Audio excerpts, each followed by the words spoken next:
أعوذ بالله من الشيطان الرجيم بسم الله الرحمن الرحيم وسارعوا إلى مغفرة من ربكم وجنة عرضها السماوات والأرض أعدت للمتقين.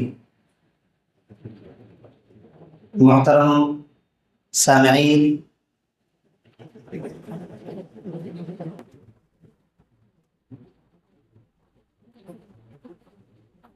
آج مکتبہ مصباح الاسلام کے زیر اہتمام ماہانہ جو پروگرام ہوتا ہے، اس میں جس موضوع کا انتخاب کیا گیا وہ یہ جنت کی طرف دوڑو۔ محترم سامعین، یہ ایک ایسا موضوع، ایک ایسا عنوان ہے جو ہر مومن کی آرزو، ہر مومن کی تمنا اور ہر مومن دل کی دھڑکن ہے۔ ہر عبادت کا مقصد حصول جنت ہے اور ہر نیکی کا ہدف بھی حصول جنت ہے۔ ہم میں کا ہر ایک شخص، ہر ایمان والا بندہ جب بھی کوئی نیکی کرتا ہے، کوئی عبادت کا کام کرتا ہے تو اس کا مقصد کیا ہوتا ہے کہ اللہ رب العالمین خوش ہو جائے اور اللہ اسے جنت دے دے۔ ہر عبادت کا مقصد اور ہر نیکی کا ہدف جنت کا حصول ہے، جنت کو حاصل کرنا ہے۔ محترم سامعین، جنت کے بارے میں کچھ باتیں بتلانا بہت ضروری ہے۔ حالانکہ باتیں آپ سب نے سنا ہوگا، لیکن پھر بھی نصیحت کے طور پر بتلانا میرے خیال سے فائدے سے خالی نہیں ہوگا۔ جنت ایک ایسی جگہ ہے جس جگہ کو نہ تو کسی آنکھ نے دیکھا ہے، نہ کسی کان نے سنا ہے، اور نہ ہی کسی انسان کے دل پر جنت کا کھٹکا بھی پیدا ہوا ہوگا۔ یعنی کسی انسان نے جنت جیسی جگہ، جنت جیسی چیز کا تصور تک نہیں کیا ہوگا۔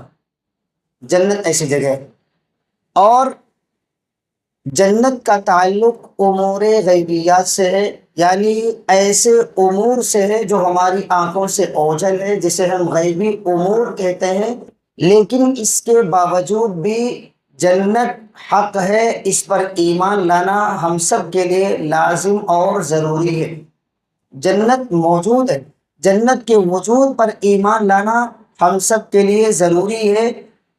اور دوسرے الفاظ میں اگر میں کہنا چاہوں تو یہ کہہ سکتا ہوں کہ ایک کہاوت ہے کہ جیسی کرنی ویسی بھرنی، نہ مانے تو کر کے دیکھ، جنت بھی ہے دوزخ بھی ہے، نہ مانے تو مر کے دیکھ۔ یعنی جنت اور دوزخ دونوں کا وجود ہے، اور جنت تک کا راستہ قبر کے راستے سے ہو کر کے گزرتا ہے۔ اور جنت کو حاصل کرنا میرے بھائیوں اتنا آسان نہیں ہے جتنا ہم مسلمانوں نے سمجھ لیا۔ ہم مسلمانوں نے کیا سمجھا کہ ہم مسلمان ہیں، مسلمانوں جیسا ہمارا نام ہے، مسلمانوں کے خاندان میں ہم پیدا ہو گئے ہیں، تو اب جنت ہمیں ملنی ہی ملنی ہے۔ ہم چاہے عبادت کریں نہ کریں، عمل کریں نہ کریں، اور لا الہ الا اللہ کے جو تقاضے ہیں اس کو پورا کریں یا نہ کریں، بس ہم نے کلمہ پڑھا ہے، جنت ملنے والی ہے۔ محترم سامعین، ایسی بات نہیں۔ پیارے رسول صلی اللہ علیہ وسلم نے ارشاد فرمایا، حفت الجنت بالمکارہ، جنت کو اللہ رب العالمین نے مکارہ یعنی ایسی چیزوں سے گھیر کے رکھا ہے جو شاق گزرتی ہیں انسان کے دل پر۔ شاق گزرتی ہیں، اس کی دو تین مثالیں اب سن لیجیے۔ شاق یعنی مشکل گزرتی ہے، آدمی اس کو بڑے مشکل سے کر پاتا ہے۔ جیسے مثال کے طور پر 5 وقت کی نماز وقت کی پابندی کے ساتھ ادا کرنا یہ تھوڑا دشوار لگتا ہے، لیکن یہی عمل جنت میں لے کر کے جاتا ہے۔ ایسے ہی نماز فجر کے لیے بیدار ہونا یہ نفس کے اوپر دشوار گزرتا ہے. آدمی میٹھی نیند کو قربان کر کے آنا نہیں چاہتا، لیکن اگر آ گیا تو یہی اسے جنت میں لے کر کے یہی عمل جائے گا. تو حفت الجنت بالمکارہ، مکارہ کے ذریعے یعنی نفس کے اوپر شاق گزرنے والی چیزوں کے ذریعے سے اللہ تعالیٰ نے جنت کو گھیر رکھا ہے. یعنی جنت کا راستہ صبر، استقامت اور قربانی سے ہو کر کے گزرتا ہے. آدمی اگر جنت میں جانا چاہتا ہے تو اسے صبر کرنا ہوگا اور اسے قربانی دینی ہوگی، چاہے وقت کی قربانی ہو، چاہے میٹھی نیند کی قربانی ہو. جب ہم نیند کی قربانی دیں گے اور اسی طریقے سے نفس کے اوپر شاق گزرنے والی چیزوں پر صبر کر کے ہم عمل کریں گے تو یہی چیزیں ہمیں جنت میں لے کر کے جائیں گے. محترم سامعین، جنت کی قیمت میں آپ کو بتلا دوں تاکہ ہم سب کے دل میں جنت کی چاہت پیدا ہو اور جنت کی رغبت پیدا ہو.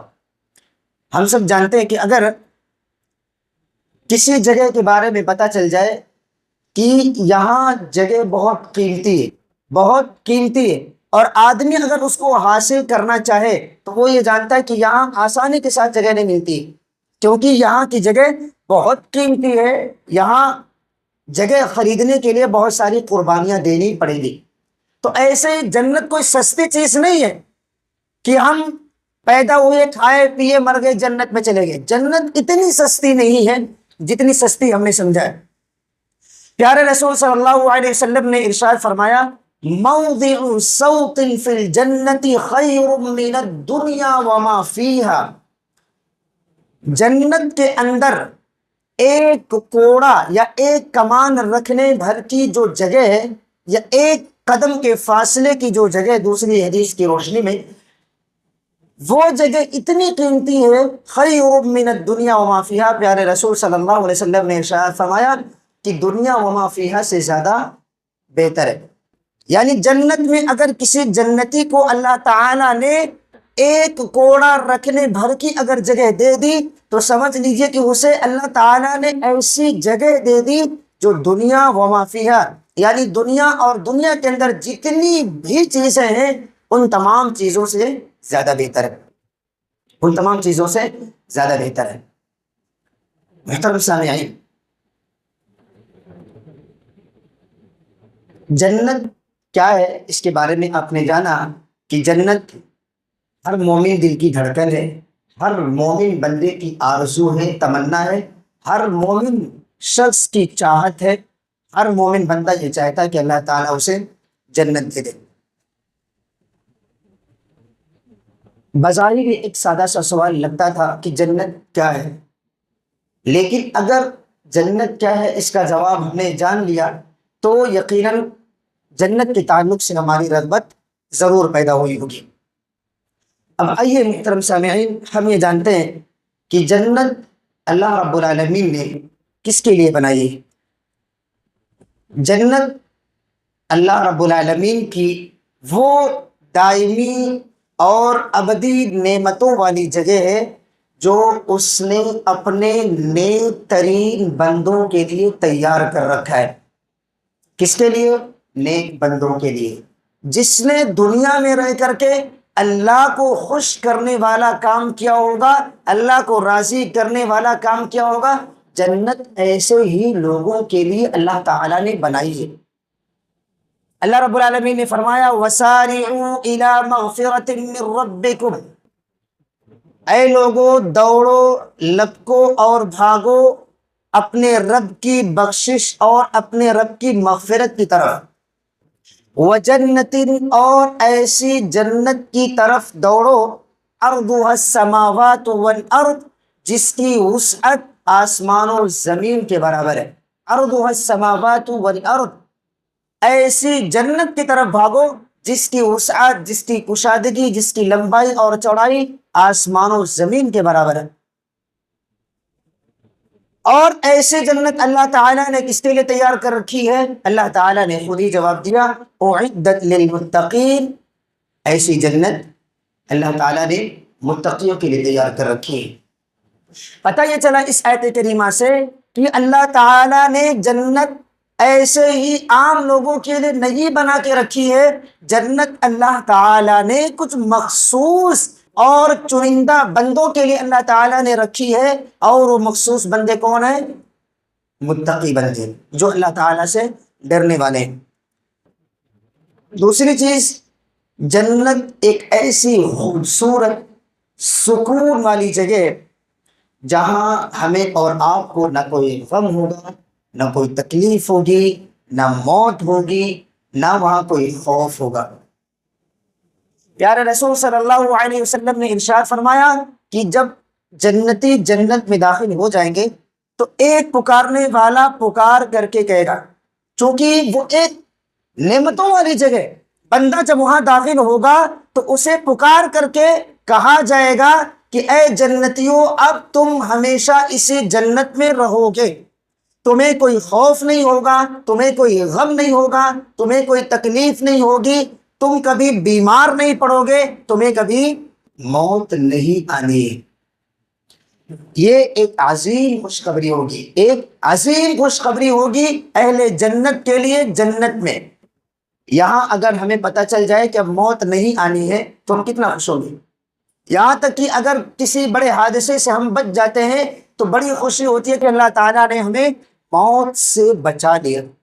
لیکن چاہے جتنے بڑے حادثے سے بچ جائیں، یہاں موت آنی ہے کہ نہیں آنی ہے؟ یہاں تو موت آنی ہی آنی ہے، لیکن جنت میں عام اعلان ہوگا اب یہاں تمہیں موت نہیں آئے گی۔ یہاں کوئی آدمی بیمار ہونا چاہتا ہے؟ نہیں چاہتا۔ جنت میں اعلان ہوگا کہ تمہیں کبھی بیماری لاحق نہیں ہوگی، تم ہمیشہ یہاں صحت مند رہو گے، تمہیں کوئی بیماری لاحق نہیں ہوگی۔ محترم سامعین، ایک بات میرے ذہن میں آ رہی ہے، میں چاہتا ہوں کہ ابھی اس کو بتا دوں، اور یہ بات میں وضاحت کے ساتھ ہی بتا دوں کہ یہ بات میں نے بہت پہلے کسی جگہ پڑھی تھی، اب اس کا حوالہ مجھے یاد نہیں ہے، لیکن بات چونکہ میرے عنوان سے ریلیٹڈ ہے اس لیے میں بتلانا چاہتا ہوں، اور بڑی پیاری بات ہے۔ کسی نے سوال کیا کہ جنت کے تعلق سے کچھ ایسی باتیں بتلائیے۔ کیا سوال کیا؟ کہ جنت کے تعلق سے کچھ ایسی باتیں ہمیں بتلائیے جن باتوں کو سن کر کے جنت کی رغبت ہمارے دل میں پیدا ہو جائے، یعنی جنت کی چاہت ہمارے دل میں پیدا ہو جائے، ہم جنت کے طلبگار بن جائیں۔ کچھ ایسی باتیں ہمیں بتلائیے۔ دیکھیے محترم سامعین، جنت کی نعمتیں ابدی نعمتیں ہوں گی، اور سب سے بڑی نعمت دیدار الہی ہوگی، اللہ رب العالمین کا دیدار ہوگا۔ تو جب سائل نے سوال کیا کہ کچھ ایسی باتیں بتلائیے جنت کے تعلق سے کہ ہمارے دل میں رغبت پیدا ہو جائے، تو جواب دینے والے نے کہا کہ جنت کے تعلق سے آپ اتنا جان لیجئے کہ جنت میں آمینہ کے لال محمد رسول اللہ صلی اللہ علیہ وسلم ہوں گے۔ یہ رغبت پیدا کرنے کے لیے کافی ہے۔ ویسے دیدار الہی ایک عظیم نعمت ہے، بہت بڑی نعمت ہے، لیکن سائل کے سوال کے جواب میں جو بات بتلائی گئی کہ وہاں پیارے رسول صلی اللہ علیہ وسلم ہوں گے، یعنی ان کا دیدار ہوگا، ان کی رفاقت نصیب ہوگی، اور ان کے ہاتھ سے آب کوثر نصیب ہوگا، اور اللہ کے رسول صلی اللہ علیہ وسلم کی معیت حاصل ہوگی۔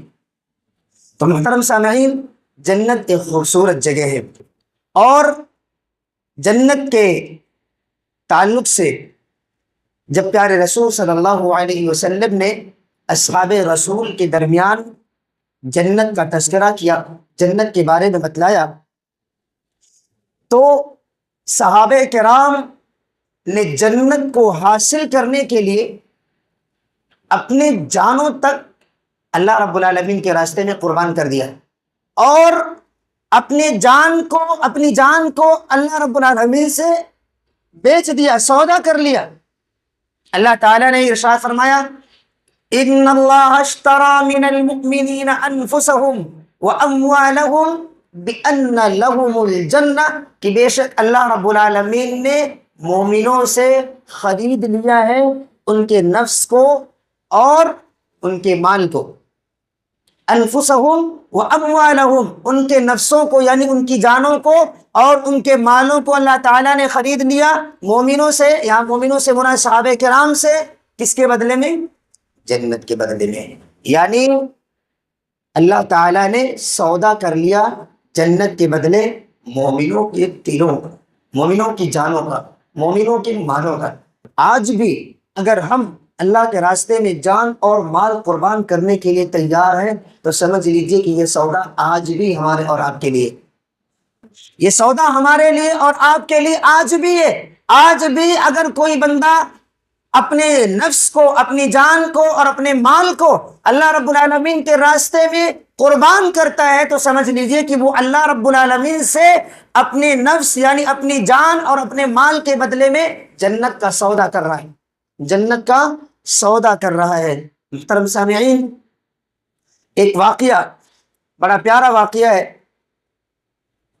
اور اس واقعے میں جو اصل رول ہے وہ ایک صحابی رسول کا ہے، ان کا نام ہے عمیر بن حمام انصاری رضی اللہ تعالیٰ عنہ، عمیر بن حمام، اور غالباً یہ غزوہ بدر کا واقعہ ہے۔ یہ واقعہ میں اس لیے بتلانا چاہتا ہوں محترم سامعین کہ اس واقعے سے ہم اور آپ نصیحت حاصل کریں کہ صحابہ کرام کے اندر جنت کو حاصل کرنے کا جذبہ کتنا زیادہ تھا۔ غزوہ بدر کا واقعہ ہے، پیارے رسول صلی اللہ علیہ وسلم نے ارشاد فرمایا قوموا الی جنت عرضها السماوات والارض، کہ اے لوگو ایسی جنت کی طرف کھڑے ہو جاؤ جس کی وسعت آسمان و زمین کے برابر ہے۔ یعنی اللہ کے رسول صلی اللہ علیہ وسلم نے یہ آواز لگائی، یہ ندا لگائی کہ اے لوگو ایسی جنت کے لیے کھڑے ہو جاؤ، یعنی تیار ہو جاؤ جس جنت کی وسعت آسمان و زمین کے برابر ہے۔ حضرت عمیر بن حمام رضی اللہ تعالی عنہ کہتے ہیں بخن بخن، واہ واہ، کتنی اچھی بات ہے، کتنی پیاری بات ہے۔ اللہ کے رسول صلی اللہ علیہ وسلم نے ارشاد فرمایا ما یحملک علی قولک بخن بخن، اے صحابی رسول، اے میرے صحابی، یہ بتاؤ کہ بخن بخن کہنے پر تمہیں کس چیز نے آمادہ کیا ہے، یعنی کیا سن کر کے اور کیا سوچ کر کے تم نے بخن بخن کہا، یعنی واہ کتنی اچھی بات ہے۔ کہتے ہیں کہ اللہ کے رسول صلی اللہ علیہ وسلم کوئی اور بات تو نہیں ہے، بات صرف اتنی ہے کہ میں جنت کی امید رکھتا ہوں اور جنت کی خواہش رکھتا ہوں، جنت کا طلبگار ہوں، جنت کا حقدار بننا چاہتا ہوں۔ پھر اس کے بعد حدیث کے اندر آتا ہے کہ وہ اپنی جیب سے یا اپنی ٹوکری سے کچھ کھجور نکال کر کے کھانے لگتے ہیں، کچھ کھجور کھانے لگتے ہیں، اتنے میں انہیں یاد آتا ہے کہ جب تک میں یہ کھجور کھاؤں گا تب تک بہت دیر ہو جائے گی، تب تک بہت دیر ہو جائے گی۔ یعنی دنیا کی وہ زندگی، دنیا کی وہ زندگی جس زندگی میں وہ کھجور کھا کر کے گزار رہے تھے، کہتے کہ یہ زندگی اچھی نہیں ہے، یعنی اتنی زندگی بھی مجھے جنت سے دور کر دے گی، اس لیے اب انہوں نے کھجور کو سائڈ میں رکھا اور اللہ رب العالمین کے راستے میں کود پڑے۔ یہ کون تھے؟ عمیر بن حمام۔ کیا کہا تھا؟ واہ واہ کتنی اچھی بات ہے، میں جنت کا طلبگار بننا چاہتا ہوں۔ محترم سامعین، یہ باتیں یعنی آسمان و زمین کی وسعت کے برابر والی جنت کا تذکرہ ہمارے اور آپ کے کانوں سے ٹکرائی۔ یہ بات کیا ہم نے اپنے دل میں یہ کوشش کیا یا خواہش کیا کہ ہم بھی جنت کے طلبگار بنیں گے، ہم بھی جنت کی خواہش رکھیں گے؟ اگر نہیں رکھا ہم نے تو ہمیں رکھنا چاہیے۔ محترم سامعین، ایک چیز جو شروع میں نے قرآن کریم کی آیت کریمہ پڑھی تھی اس میں تھا وَسَارِعُوا إِلَى مَغْفِرَةٍ مِّن رَبِّكُمْ، یعنی دوڑو اپنے رب کی مغفرت اور جنت کی طرف۔ اور ایک دوسری آیت کریمہ سابقوا الی مغفرۃ من ربکم، یعنی ایک دوسرے سے آگے بڑھو جنت اور اللہ رب العالمین کی مغفرت کی طرف۔ سب سے پہلے آپ یہ جان لیجئے کہ اللہ رب العالمین نے یہ حکم دیا ہے، اللہ رب العالمین نے کیا کیا؟ یہ حکم دیا ہے، یعنی جنت کی طرف دوڑو، یہ اللہ کا حکم ہے۔ ایک دوسرے سے جنت کے مقابلے میں ایک دوسرے سے آگے بڑھنے کی کوشش کرو جنت پانے کے لیے، یہ اللہ رب العالمین کا حکم ہے، کوئی عام جملہ نہیں ہے۔ یہ اللہ رب العالمین کا حکم ہے کہ دوڑو، جنت کے راستے کی طرف بھاگو، جنت کے راستے کی طرف چلو اور ایک دوسرے سے آگے بڑھنے کی کوشش کرو۔ ایک نقطے کی طرف میں اشارہ کرنا چاہتا ہوں، نقطہ یہ ہے کہ اللہ رب العالمین نے دوڑنے کا تذکرہ کیوں کیا کہ دوڑو اپنے رب کی جنت اور اس کی مغفرت کی طرف؟ اللہ تعالیٰ نے یہ کیوں نہیں کہا کہ چلو؟ اللہ تعالیٰ یہ بھی تو کہہ سکتا تھا کہ جنت کی طرف چلو، جنت کی طرف آؤ، لیکن اللہ تعالیٰ نے ایسا نہیں کہا۔ کہا وَسَارِعُوا إِلَىٰ مَغْفِرَةٍ مِّن رَبِّكُمْ، اپنے رب کی مغفرت اور اس کی جنت کی طرف دوڑو، بھاگو۔ تو اس کے کئی جوابات ہیں، تو دو تین جواب میں آپ کے سامنے رکھنا چاہتا ہوں۔ پہلا جواب یہ کہ اللہ تعالیٰ نے بھاگنے اور دوڑنے کی بات اس لیے کہی کہ دنیا میں انسان کی زندگی بہت مختصر ہے، بہت مختصر ہے۔ اس مختصر سی زندگی میں آدمی غفلت کا شکار نہ ہو جائے، اس لیے اللہ تعالیٰ نے کہا دوڑو۔ آپ سب بتائیے کہ وقت مختصر ہے کہ نہیں؟ کتنا مختصر ہے؟ بہت مختصر ہے۔ کہتے ہیں کہ انسان کی زندگی سسکی سے شروع ہو کر کے ہچکی پر ختم ہو جاتی ہے، اتنی مختصر سی زندگی، اتنی مختصر سی زندگی۔ تو وقت بہت مختصر ہے، وقت بہت کم ہے، اس لیے اللہ تعالیٰ نے کہا دوڑو، یعنی اس مختصر سے وقت میں سستی کے شکار مت بنو، غفلت کے شکار مت رہو، اس مختصر سے وقت میں جنت کی طرف دوڑو، بھاگو۔ آپ جانتے ہیں مختصر سے وقت میں اگر کسی کو دور دراز کا سفر کرنا ہو اور وقت پر پہنچنا ہو اور پہنچنا ضروری بھی ہو، تو آپ بتائیے کہ آدمی سست چلے گا کہ تیز چلے گا؟ دوڑے گا کہ آرام آرام سے چلے گا؟ ظاہر سی بات ہے دوڑے گا۔ تو پہلا جواب کیا ہے؟ اللہ تعالیٰ نے اس لیے کہا دوڑو کیونکہ وقت بہت مختصر ہے۔ اور دوسرا جواب یہ ہے کہ اللہ تعالیٰ نے اس لیے کہا کہ دوڑو کہ وقت جو ہے یہ مختصر ہونے کے ساتھ ساتھ نامعلوم بھی ہے، یعنی کسی کو نہیں پتا کہ اس کی کتنی زندگی ہے۔ کسی کو پتا ہے کہ ہماری زندگی کتنی ہے؟ کسی کو پتا ہے کہ 60-70 سال زندگی گزارے گا؟ اسی لیے اللہ تعالیٰ نے کہا کہ زندگی جو مختصر سی زندگی ہے اور نامعلوم سی زندگی ہے، اس مختصر سی زندگی اور نامعلوم سی زندگی میں کبھی غفلت کے شکار مت رہنا، غفلت کے شکار مت رہو، بلکہ مختصر سے وقت میں دوڑو جنت کی طرف اور نامعلوم وقت میں دوڑو اپنے رب کی مغفرت کی طرف۔ کتنی بہترین بات ہے کہ وقت بھی مختصر ہے اور وقت نامعلوم بھی ہے۔ پانی کا ایک بلبلہ ہے، کسی کو نہیں پتا کہ سانسوں کا یہ بندھن کب ٹوٹ جائے، کسی کو نہیں پتا۔ اس لیے کہتے ہیں غیر یقینی ہے یہ زندگی، یہ زندگی غیر یقینی ہے۔ تیسری بات یا تیسرا جواب یہ ہے کہ اس مختصر سی زندگی اور غیر یقینی زندگی میں جنت کو پانے کے لیے جو جو کام کرنا ہے وہ کام اتنا آسان نہیں ہے کہ آدمی سست ہو کر کے بھی اسے کر لے جائے گا۔ اسی لیے اللہ تعالیٰ نے کہا دوڑو، اسی لیے اللہ تعالیٰ نے کہا جلدی کرو۔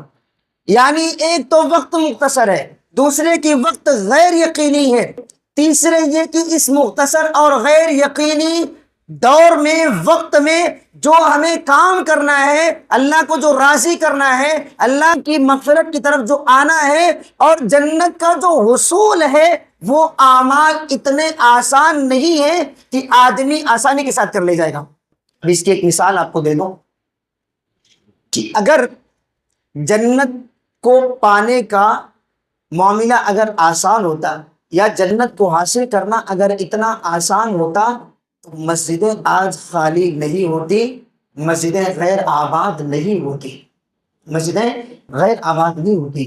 جس طریقے سے رمضان میں یا عید کے دن یا جمعہ کے دن مسجدیں آباد ہوتی ہیں، ویسے مسجدیں فل ہوتی، لیکن مسئلہ یہ ہے کہ جنت کو حاصل کرنا اتنا آسان کام نہیں ہے. جیسا کہ شروع میں نے کہا تھا کہ اللہ تعالیٰ نے جنت کو مکارے کے ذریعے سے یعنی ایسے اعمال کے ذریعے سے اللہ تعالیٰ نے گھیر کے رکھا ہے کہ آدمی اس میں دلچسپی نہیں لیتا، انٹرسٹڈ نہیں ہوتا اس میں، اور گناہوں کے کام میں اسے لذت ملتی ہے، اسے مزہ ملتا ہے، اور اسی لیے اس کی طرف بھاگتا ہے. کسی نے بڑا پیارا جملہ کہا تھا کہ نفس جو ہے نا ایک ضدی بچہ ہے. نفس کیا ہے؟ ایک ضدی بچہ ہے جو انگارے کی طرف بھاگتا ہے کیونکہ اسے انگارہ اچھا لگتا ہے، لیکن اس کو کھینچ کر کے دوسری طرف لانا، یعنی نفس ایسا ہے کہ آدمی اگر اسے کنٹرول میں نہ لائے تو وہ اسے جہنم کے انگاروں کی طرف لے کر کے چلا جائے گا. اس لیے نفس جو کہ ضدی بچہ ہے، اسے اللہ رب العالمین کی عبادت کی طرف کھینچ کر کے نہیں لائیں گے تو آپ کو جہنم کی طرف کھینچ کر کے لے کے چلا جائے گا. اس لیے نفس کا مقابلہ بہت ضروری ہے، نفس کا مقابلہ بہت ضروری ہے. تو محترم سامعین، یہ تیسرا جواب کیا تھا کہ جو کام کرنے کے لیے اللہ تعالیٰ نے ہمیں بھیجا ہے یا جنت کو حاصل کرنے کے لیے جو کام ضروری ہے وہ کام اتنے آسان نہیں ہے. اس لیے اللہ تعالیٰ نے کہا جلدی کرو، سستی مت کرو. آج ہم سب سوچیں کتنے سست ہیں لوگ، کتنے سست ہیں، بہت سست ہیں ہم. چوتھی چیز، یہ بہت پیاری چیز ہے، شاید یہ بات میں اس لیے کہہ رہا ہوں کہ شاید کیوں اتر جائے تیرے دل میں میری بات. بہت اچھی بات میں بتلانے جا رہا ہوں، یہ میرے حساب سے اچھی ہے، شاید کہ آپ کو بھی اچھا لگے. چوتھی بات یہ ہے کہ جنت کو پانے کے لیے یا جنت میں جانے کے لیے کتنی نیکیوں کی ضرورت پڑ سکتی ہے کسی کو پتہ ہے؟ کسی کو پتہ ہے؟ ایک بائک خریدنے کے لیے جائیں گے تو پتہ ہے نا کتنا پیسہ چاہیے، پتہ ہے کہ نہیں؟ ایک فلیٹ خریدنے کے لیے جائیں گے تو پتہ ہے کتنا پیسہ چاہیے، سب پتہ ہے. آدمی ایک زمین خریدنے کے لیے جاتا ہے، اسے پتہ ہوتا ہے کتنا پیسہ لگے گا. لیکن جنت میں جانے کے لیے کتنی نیکیوں کی ضرورت ہے پتہ ہے کسی کو؟ نہیں پتہ نا. تو کہتے ہیں کہ اللہ تعالیٰ نے ساریعوں کا لفظ اس لیے استعمال کیا کہ جلدی کرو، کیونکہ مختصر سے وقت میں اور غیر یقینی وقت میں وہ مشکل کام جو تمہیں جنت میں لے کر کے جانے والے ہیں، وہ کام مختصر سے اور غیر یقینی وقت میں کتنا کرنا ہے یہ کسی کو نہیں معلوم، یا کتنی نیکیوں کی ضرورت پڑ سکتی ہے کسی کو نہیں معلوم. اس لیے مختصر سے وقت میں زیادہ سے زیادہ نیکیاں جمع کر لو.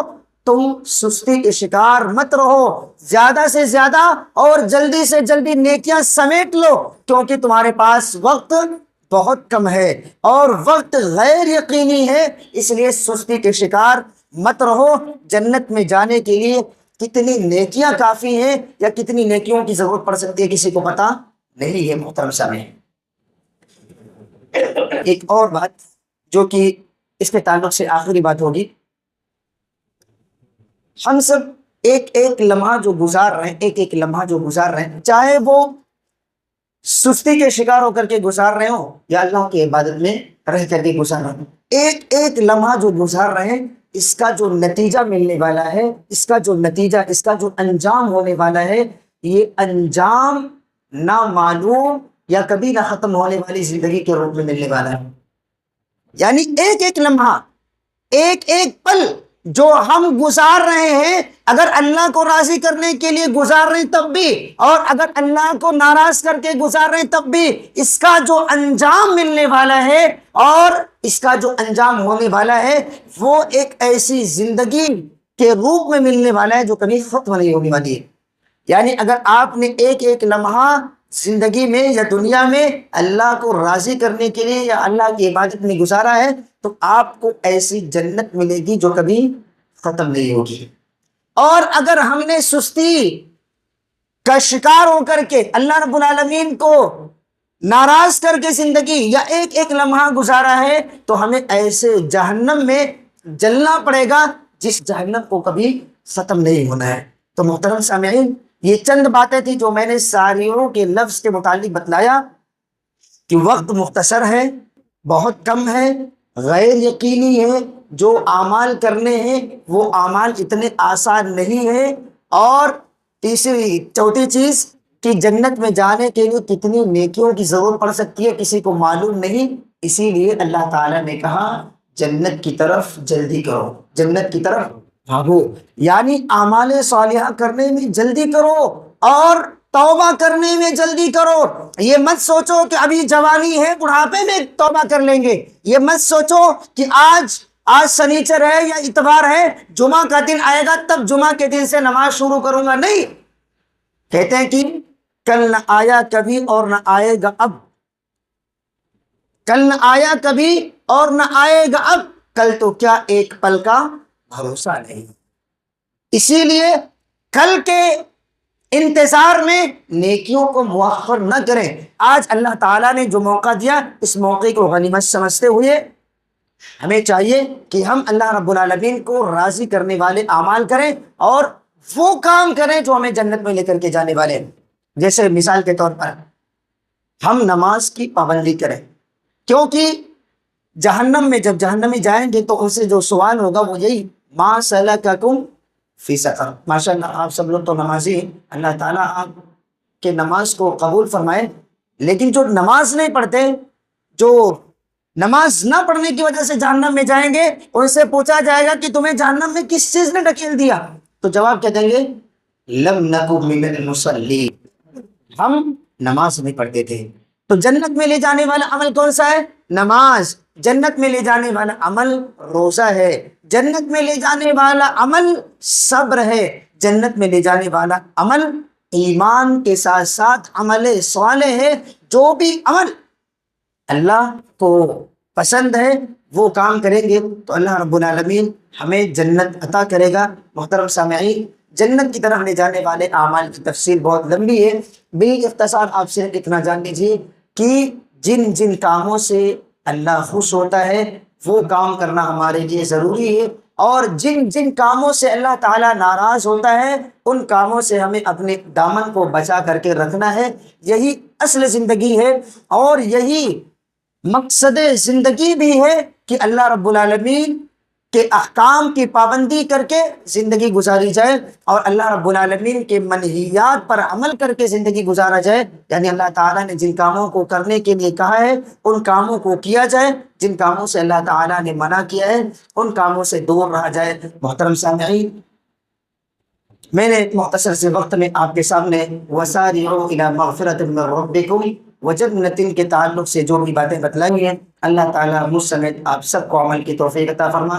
اللہ تعالیٰ میں نے اپنے ٹوٹے پھوٹے الفاظ میں جو بھی باتیں تیری رضا کے لیے بتلائی ہیں، اللہ تعالیٰ ان باتوں کو شرف قبولیت عطا فرما۔ اللہ تعالیٰ ہمارے یہاں بیٹھنے کو قبول فرما۔ اللہ تعالیٰ ہمیں کہنے سننے سے زیادہ عمل کی توفیق عطا فرما، آمین۔